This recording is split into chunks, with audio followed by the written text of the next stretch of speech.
Porto 360.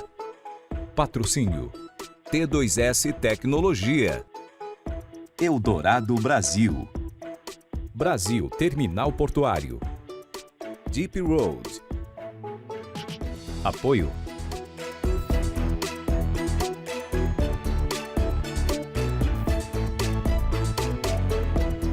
Apoio institucional.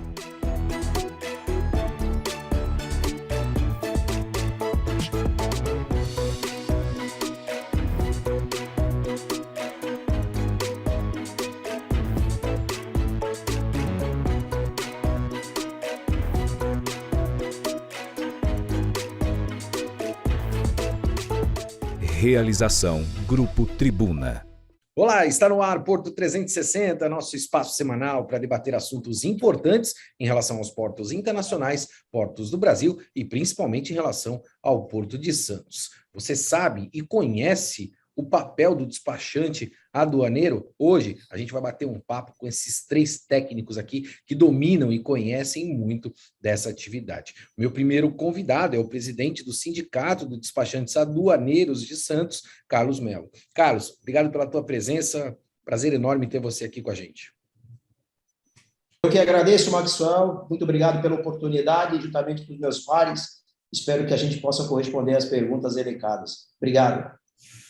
Meu segundo convidado desta semana é Leonardo Gomes, que é vice-presidente também do Sindicato de Despachantes Aduaneiros de Santos. Léo, obrigado pela presença aqui, prazer também te ter para esse papo que a gente vai ter em relação a essa joia que a gente tem na nossa região, que eu tanto falo, que é o Porto de Santos.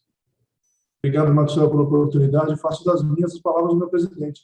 Espero que a gente possa contribuir aí para que faça um programa que possa ajudar a todos. Obrigado pela oportunidade. Para finalizar, vou convidar também para esse bate-papo o Marcelo Medeiros, que é segundo secretário do Sindicato de Despachantes Aduaneiros. Marcelo, obrigado pela tua presença, prazer enorme também de ter aqui junto com a gente. Olá, Maxwell, tudo bem? Tudo bem a todos? Estou aqui à disposição para colaborar e para desenvolver esse importante programa de comunicação. Quero confessar a vocês, né, e começar esse nosso bate-papo. Eu gosto muito de curiosidade, né? Eu sou uma pessoa do setor portuário, apesar das pessoas imaginarem que eu hoje sou somente apresentador, né, e que nasci apresentador de uma plataforma, de um programa, mas eu exerci uma série de atividades dentro do setor portuário. E uma das atividades que eu exerci foi a atividade de caixeiro, né? Eu era caixeiro lá num passado muito distante, que na verdade era uma pessoa que ficava conferindo carga, né? E quando eu fui ler a história do despachante, eu me deparei com esta termologia também. Então, vou começar pelo Marcelo, se o Marcelo me permitir, né, contar um pouquinho o que é a função de despachante, como é que surgiu, Marcelo, a função de despachante aduaneiro, né? E o que era o caixeiro naquela época? Na realidade, todo o processo, né, de comércio sempre houve a necessidade de um intermediário, né, para estar regularizando a entrada desse produto no país, né? E a figura do caixeiro, ele justamente fazia essa intermediação perante aos governos da época, né? E obviamente, para você ter uma maior agilidade, uma maior celeridade nas operações. Então, começou-se inicialmente com esse trabalho de base, né? E obviamente acabou desenvolvendo toda uma profissão, todo um histórico profissional. Meu presidente, a gente sabe que a função do despachante aduaneiro é muito importante, né, para as nossas transações, principalmente aqui de comércio exterior dentro do nosso país. E eu indo buscar um pouquinho da história, né, voltando um pouquinho nessa questão também, eu percebi que a função do despachante aduaneiro começou por essa atividade de caixeiro, que na verdade ele iria tratar dos interesses de quem naquela época, muito tempo atrás, importava produtos, né? Mas de onde surgiu, presidente, a termologia, né, despachante aduaneiro? Por que despachante aduaneiro? Despachante aduaneiro, Maxwell, ele surgiu, isso já existe isso desde os anos 500 da era cristã, quer dizer, já estávamos inseridos desde lá atrás os primórdios, e com o tempo foi se aprimorando, e no início da fundação da entidade do sindicato, era Centro de Despachantes Aduaneiros, né? E hoje, né, ficou como sindicato despachante aduaneiro essa denominação, entendeu, Maxwell? mas formalizando especificamente a profissão e regularizando a profissão, né? Como é sabido, né? Nós somos o elo principal e fundamental em toda a cadeia de operação do comércio exterior. Léo, deixa eu te perguntar também nessa linha de curiosidades, né? Todo mundo fala, são terminologias dentro do setor, né? Para quem é do setor e tem domínio técnico, conhece da atividade despachante aduaneiro. Mas muitas vezes em rodas de conversa da sociedade fala assim: ah, você tem o despachante aduaneiro, tem o ajudante de despachante. Qual que é a diferença do despachante, Leonardo, e do ajudante de despachante? O ajudante de despachante nada mais é que como um trainee, um estagiário, é o início da sua capacitação para se tornar despachante. Então, você hoje entra na área com uma auxiliar de importação e exportação, começa a ter um pouco de conhecimento na área, se torna ajudante de despachante. Aí, sendo ajudante de despachante, a função específica do ajudante de despachante é exatamente a palavra, a função conforme a palavra. Ele ajuda o despachante. Então, ele presta alguns serviços que o despachante também pode, ele é autorizado pelo despachante aduaneiro para exercer essas funções em nome deste despachante, e aí 2 anos nessa função, preenchendo os quesitos hoje previstos em lei, fazendo uma prova, que também está prevista em lei, e ele se torna despachante aduaneiro. Presidente, eu quero ir nessa linha mesmo, né? As pessoas muito querem atuar dentro do setor portuário, né? Muitas pessoas me procuram e falam: Maxwell, cara, eu tenho um sonho de trabalhar no porto. Se hoje eu quisesse ser um despachante aduaneiro, Carlos, eu estou aqui conversando com você, nós vamos terminar a nossa entrevista, você me convenceu, eu fiquei e sou um admirador da profissão e quero me tornar um despachante aduaneiro. O que eu preciso fazer para me tornar um despachante aduaneiro? Primeiramente, você tem que adentrar, iniciar na área de comércio exterior, né? Você começa trabalhando, você galga como desde aprendiz, auxiliar, e depois, futuramente, como foi citado pelo Leonardo, você se torna o ajudante do despachante aduaneiro. E, futuramente, você pode pegar e você se tornar um despachante. Mas isso hoje, dentro da regulamentação, junto com a Secretaria da Receita Federal do Brasil, né? Receita Federal do Brasil, agora existe uma prova que precisa ter essa prova de qualificação. Só que, no momento, isso hoje não está tendo, porque está aguardando uma regulamentação e tal, o futuro que isso pode ocorrer, provavelmente em meados do segundo semestre ou em 2023. Então, para se tornar um despachante, você primeiro tem que começar no início, no segmento, na nossa área de comércio exterior, para que você possa lá na frente se tornar o profissional despachante aduaneiro, Marcelo. Marcelo, a gente sempre fala e comenta aqui, né, em virtude da liberação de cargas dentro do nosso setor, né, cargas que têm alguma morosidade. A gente acompanhou num passado não muito distante a dificuldade de liberação de cargas dentro do Porto de Santos e a gente acompanhou também a modernização que veio ocorrendo, principalmente com a implementação de sistemas, né, que ajudam e contribuem. O Portal Único, né, ele contribuiu para a agilidade do processo de desembaraço de cargas no Porto de Santos, Marcelo? Olha, o processo de nacionalização, né, fazendo um comparativo, assim, um breve resumo, ele era sempre formulado com base em documentos físicos, né, os papéis, né? Então, é o horário bancário, é o horário de pagamento de ICMS, validação das declarações de importação, as suas perfurações, isso tudo demandava de 1 a 2 dias. Além disso, todo o processo aduaneiro de nacionalização obrigatoriamente passava por uma análise documental e física, né? Então, uma importação, em média, demorava aí de 8 a 10 dias, em alguns casos, chegando até 30 dias para ser nacionalizado. Com a implantação, né, do Siscomex, né, inicialmente com o Mantra, e hoje tem aí toda uma modernização com base no Pucomex, que é o Portal Único de Comércio Exterior, hoje uma mercadoria ela consegue ser desembaraçada no prazo de até 24 horas. Por quê? Porque a Receita Federal ela desenvolveu todo um sistema informatizado e inteligente, onde existe um robô, né, vamos falar assim num linguajar bem simplificado, onde esse robô ele faz uma análise crítica do processo de importação, ou seja, se aquela operação de importação não está oferecendo nenhum risco ao mercado nacional, então provavelmente a gente chama na nossa área de a mercadoria vai ser parametrizada no canal verde, né?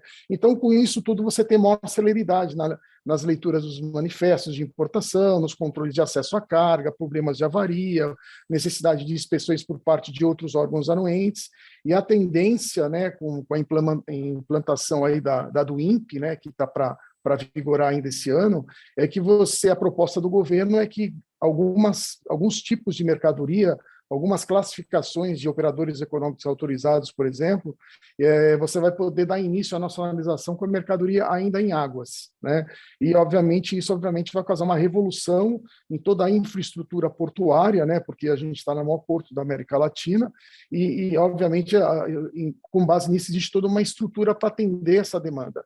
Então, a gente vai ter uma mudança na plataforma logística, mas, se atendo à sua pergunta, hoje, sim, fazendo uma comparação, os níveis de tempo de espera de mercadorias são assim, extremamente céleres, exceto quando tem alguma greve, algum problema relacionado a questões governamentais, né, que aí foge totalmente da regra normal, da regra geral.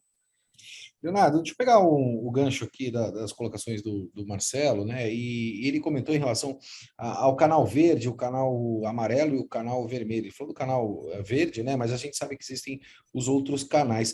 Qual que é a diferença de parametrização, né? A gente tem uma audiência gigantesca aqui de pessoas que tecnicamente conhecem, óbvio, né? Mas a gente sabe que essa parametrização, principalmente das cargas, ela impacta diretamente na nacionalização. Qual é a diferença de um canal para outro quando ele é parametrizado em verde, amarelo ou vermelho? Dando andamento ao que o Marcelo falou, esse robô, que nada mais faz que um gerenciamento de risco dessa carga mediante o manifesto de marinha mercante, histórico de importações passadas, quando a carga chega, você faz o registro da declaração de importação ou da DUI, no caso da exportação, esse sistema, esse gerenciador de risco, faz uma análise, identifica se ele pode ser canal amarelo, vermelho ou verde. Verde diz o seguinte: a carga realmente foi manifestada da forma correta, o histórico do importador ou do exportador é um histórico bom, então, em 24 horas, essa carga está liberada. Amarelo, existe uma exigência de análise documental. Então, o sistema canaliza este processo para um auditor fiscal, no qual vai fazer toda a análise documental da carga, e se porventura, dentro da documentação, ele identificar algo que não corresponda à legislação, ele pode solicitar que essa carga vá para a conferência física. Mas o canal amarelo, ele simplesmente, a definição específica dele é a análise documental.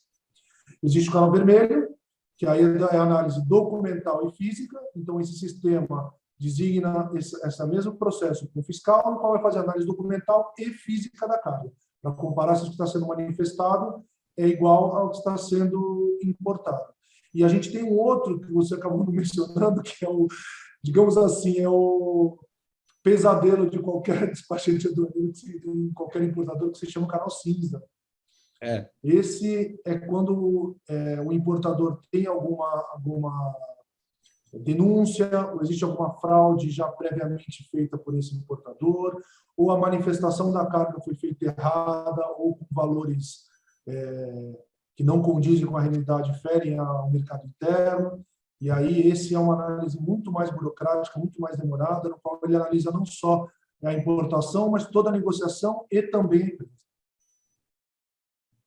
Funciona mais ou menos assim. Espero ter respondido a pergunta. Claro, não tenha dúvida disso. Deixa eu trazer uma análise aqui, uma reflexão, e eu queria a opinião dos três. Vou começar pelo nosso presidente, né? E depois a gente estende isso também para o Leonardo e para o Marcelo. A gente sabe com a implementação, principalmente do INPE, né? E com uma tendência mundial aí de despacho sobre águas, a gente vai ter uma análise efetiva sistêmicas, né? E que vai agilizar muito o processo de importação dentro do nosso país e liberação de mercadorias também. Não só obstante a isso, a gente sabe que, principalmente a área retroportuária do Porto de Santos, ela surgiu fruto de uma ineficiência que existia no passado, né? Principalmente porque os terminais não conseguiam liberar a carga com essa agilidade e a gente tinha que colocar a carga em algum lugar porque não tinha espaço físico, principalmente dentro da zona primária.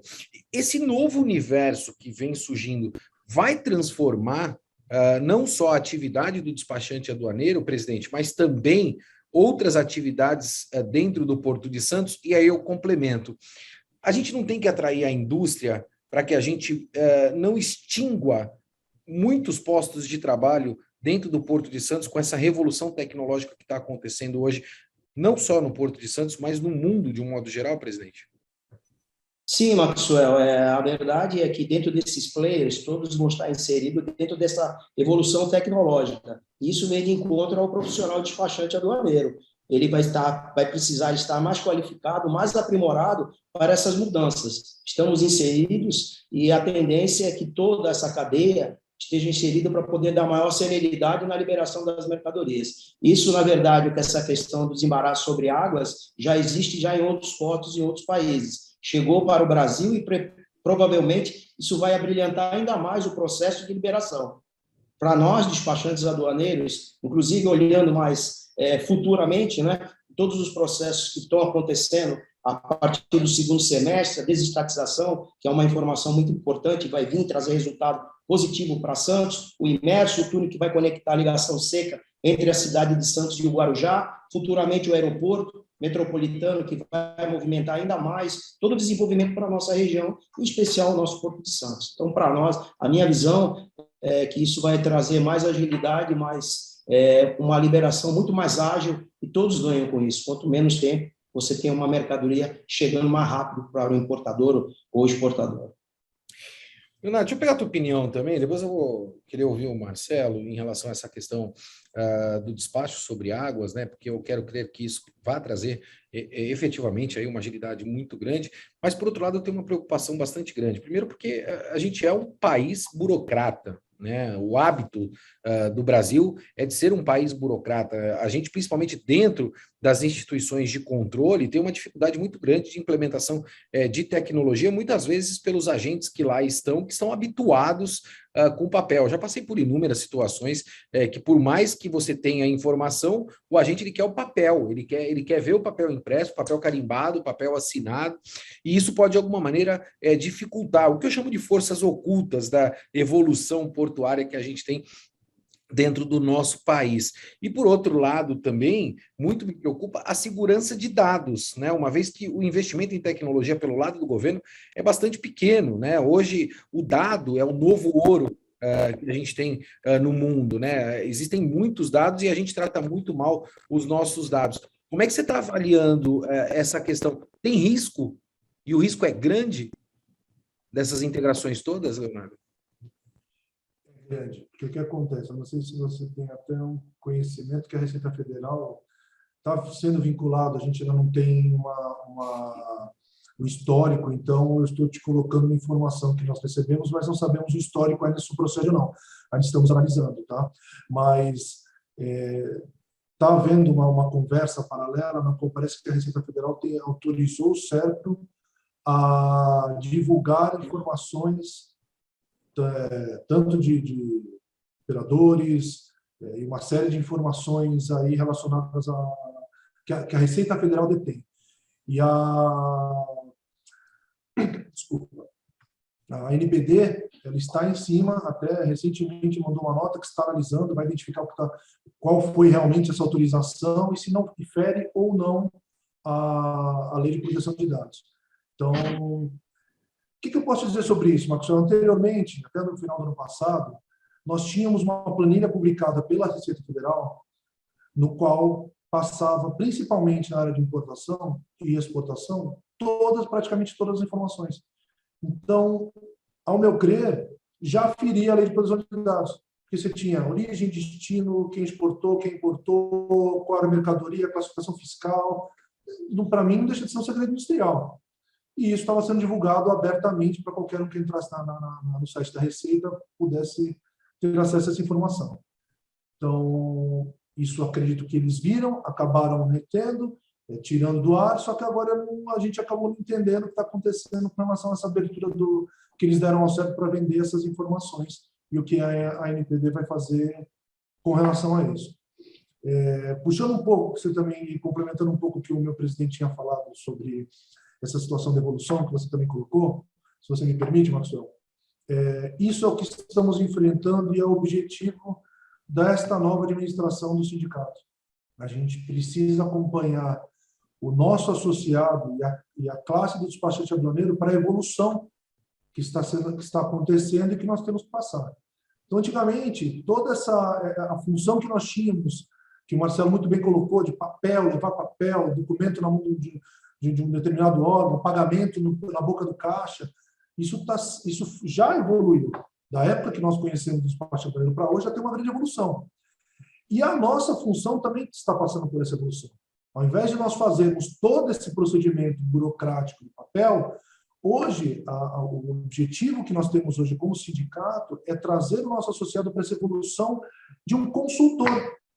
Então, é antecipar os problemas, você conseguir ajudar o seu importador e o seu exportador a que preencha todos os quesitos necessários para que, na hora efetiva que a carga esteja no porto, ela passe da forma mais rápida possível, atendendo a todos os quesitos necessários por órgãos anuentes, Receita Federal, portos, aeroportos, a exigência que houver, para que a gente facilite e aumente a velocidade ainda mais, tanto da importação e da exportação, diminuindo o custo e, consequentemente, diminuindo a inflação.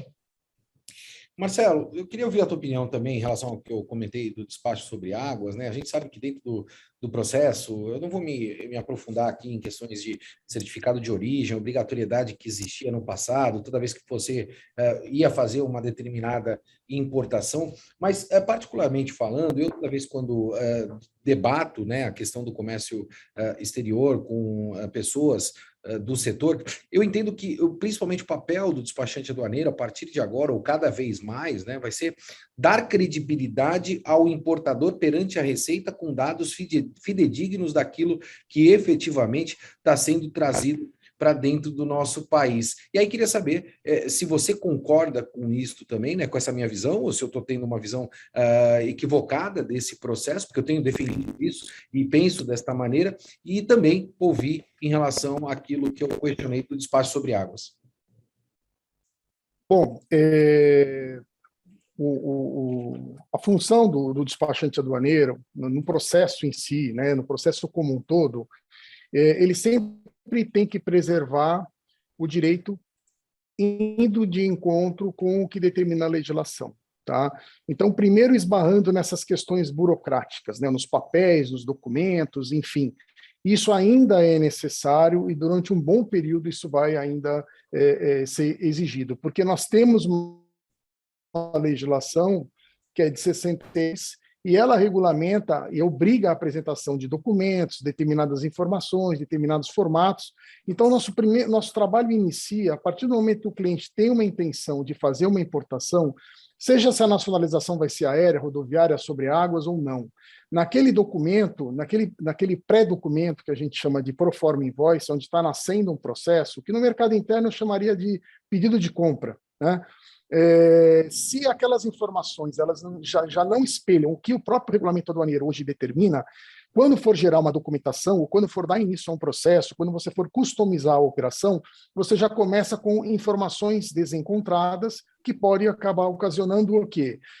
O dimensionamento do equipamento a ser utilizado errado, o tipo de aeronave para ser utilizada errada, se o produto tem bateria ou não tem, se é inflamável, sem inflamável, qual é a finalidade do uso, do consumo. Tem produto que você olha, por exemplo, uma seringa, pode ser para uso veterinário, pode ser para uso humano, enfim.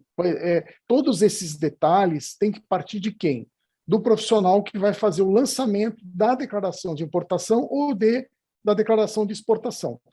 Quando a mercadoria efetivamente é embarcada, e aí você tem aí um transit time, né, tem um tempo de viagem, você tem um aéreo, que é um serviço assim, muito dinâmico, né, que a tendência é que cada vez mais se torne mais célere um processo, você tem 2 ou 3 dias, alguns casos 10 dias, porque o importador quer ter uma economia maior, porque você vai fazendo mais baldeações, a carga vai fazendo mais baldeações, mas nesse trâmite, nesse período, é o tempo que você tem para você dar início a toda uma tratativa burocrática que, seja via sistema, seja via papel, ela é necessária. O correto preenchimento dá celeridade ao processo, né? Então, quando a gente fala assim, nós vamos partir para a nacionalização em águas, né? Se você faz um prévio lançamento de uma declaração de importação com informações erradas, quando a carga chegar no porto e for descarregada, não significa que não vai existir o controle aduaneiro sobre ela. Ou seja, esse container vai passar por um scanner, que hoje isso já acontece, esse container vai ser pesado. Se for identificada qualquer inconsistência ou qualquer inconformidade que fogem às regras estabelecidas nessa regulamentação, a carga ela vai ser selecionada para inspeção, né? E aí, dentro desse contexto, o que vai acontecer? Os terminais, hoje, se você elimina a retroárea, eles não têm capacidade estática para armazenar e dar esse giro de fluxo de carga. Por quê? Digamos que você tem 2 ou 3 berços, dependendo do tamanho do recinto alfandegado, e você tem meia dúzia de gate para saída de carga. Então, não adianta eu descarregar e, simultaneamente, 2.000, 3.000 containers, tudo desembaraçado. Os terminais, com a estrutura que eles têm hoje, não vão conseguir dar evasão nesse volume de carga, né? Então, a gente está caminhando provavelmente, rumo a um problema, que é a nossa plataforma logística de distribuição. Tá? O Porto de Santos, você tem bastante conhecimento disso, assim como eram os aeroportos internacionais.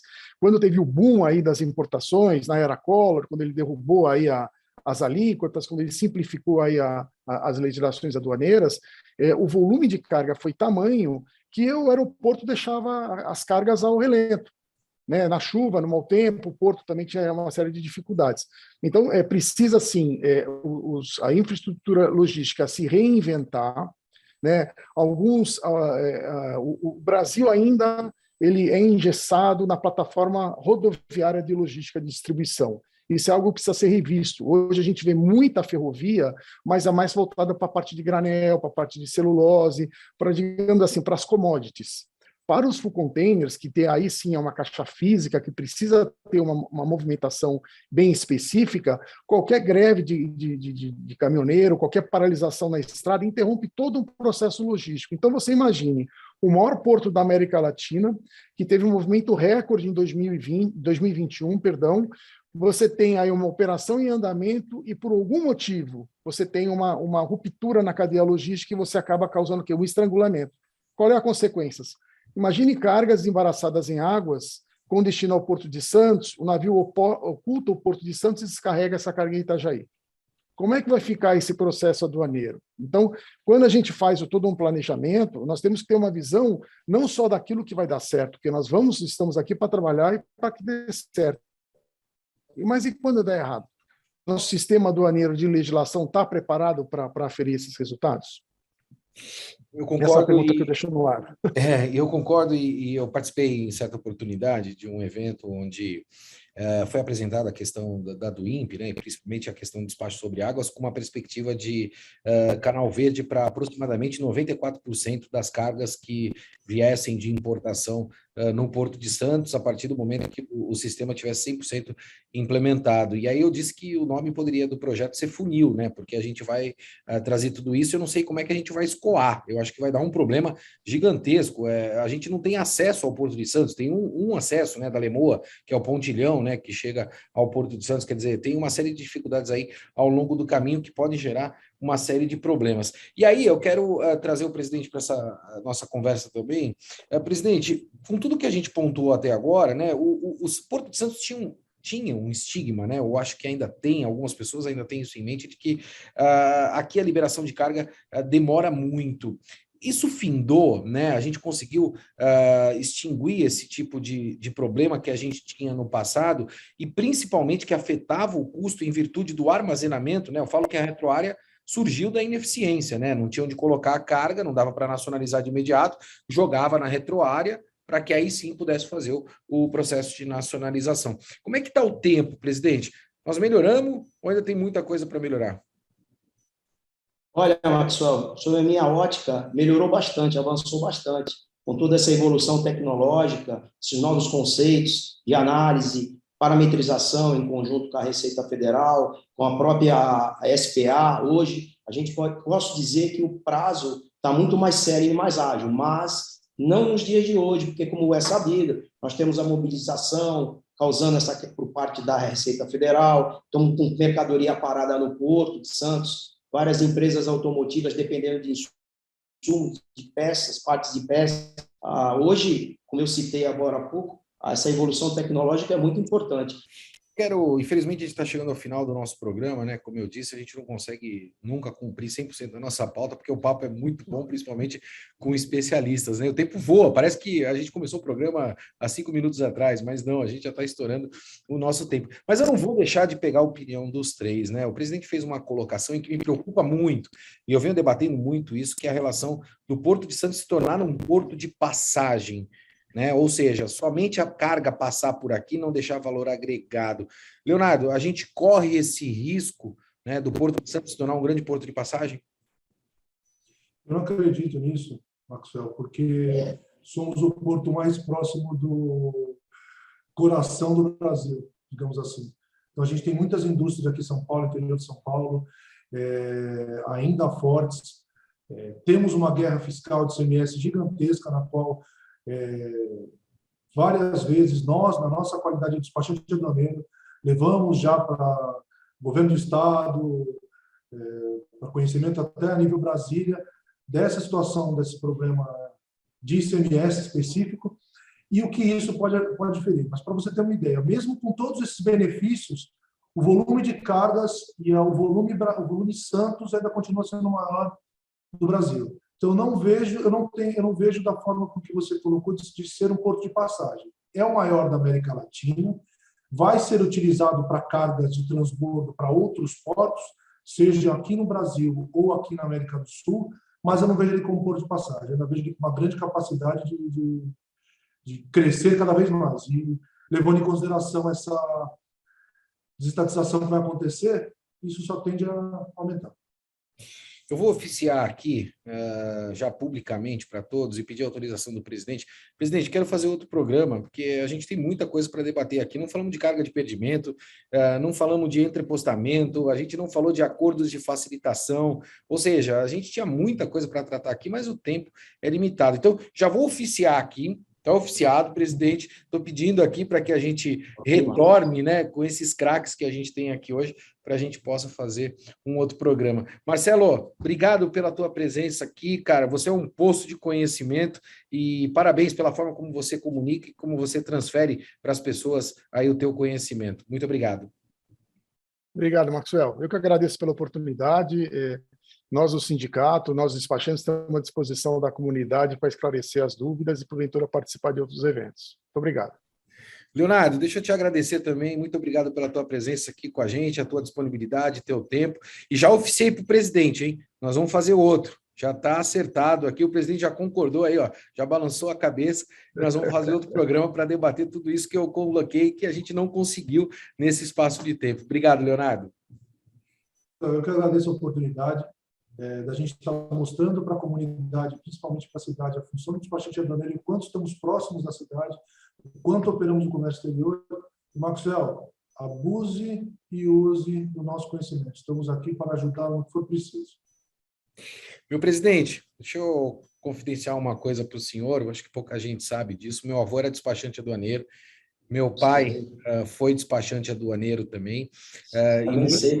Muito do que eu aprendi foi levando essa documentação, né, que vocês comentavam, leva daí para lá, corre para o banco, paga, o banco vai fechar, volta na Receita, tem que pegar o carimbo, e era uma vida que, francamente falando, me ensinou demais, e que me inseriu dentro do cenário portuário, quando eu tinha, por incrível que pareça, presidente, meus 15 anos de idade.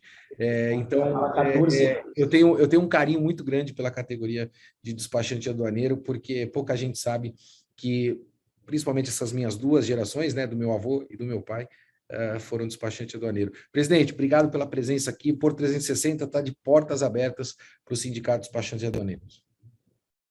Olha, Maxwell, eu que agradeço a oportunidade, pelo carinho, e o que você falou é o DNA do despacho aduaneiro, o comércio exterior está inserido em você, por isso que você tem essa paixão, e nós temos o orgulho de sermos despachante aduaneiro, uma categoria, uma classe laboriosa, desde muito tempo atuando e procurando cada vez mais a fomentar o desenvolvimento, é o que a gente procura fazer, o despachante aduaneiro. Obrigado, Maxwell, pelo carinho, e nós nos conhecemos desde essa época, dos 14 anos. Conheci o seu avô e o seu pai, você sabe disso. Tá vendo? Época de Itororó Terminais, não era isso? Ó, não vou falar as pessoas. Eu comentei isso uma vez e teve muita gente que não acreditou. Vou confidenciar aqui, eu estou estourando meu tempo, mas a Itororó Terminais foi o primeiro terminal retroportuário que teve em Santos. Isso. Você se recorda disso, né? Então, trabalhei com seu pai e conheci o seu avô, Maxwell. Olha só, eu ficava na porta lá, presidente, anotando o número do container que entrava. Eu lembro disso. Eu lembro no dia que te trancaram dentro do container. Olha lá, tá vendo? Não, isso não pode contar, presidente. Isso não pode contar, presidente. Pô, Marcelo, Leonardo. Mas eu lembro. Aí já foi. Olha lá, o presidente Agora tá já me foi. pegando, pô. Tá vendo? Maxwell, me permita falar uma coisa. O seu pai sempre, quando chegava no terminal, ele falava assim, quem não conhece trabalhar na área de comércio exterior, entra dentro do container e vai ver o final. Aí ele fechava a porta, vai aprender. E eu fiquei trancado. Eu fiquei trancado a primeira vez que ele fez isso. Fez isso. Tá vendo só como eu lembrei? Olha, 3 décadas e meia, isso mais ou menos. Cara, que prazer ter vocês aqui. A gente vai fazer mais, com certeza, e a gente vai conversar muito mais. Carlos, fiquei muito contente de te ver novamente. Prazer enorme ter vocês aqui. Eu vou ficando por aqui, como você bem sabe, movimentando sempre muito mais do que informação. Um forte abraço e até semana que vem. Porto 360. Patrocínio. T2S Tecnologia. Eldorado Brasil. Brasil Terminal Portuário. Deep Road. Apoio.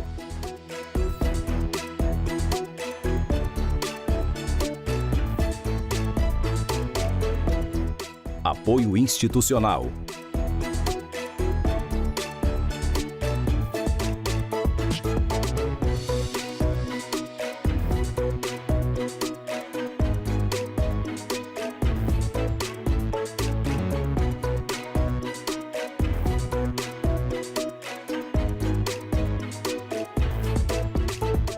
Realização Grupo Tribuna.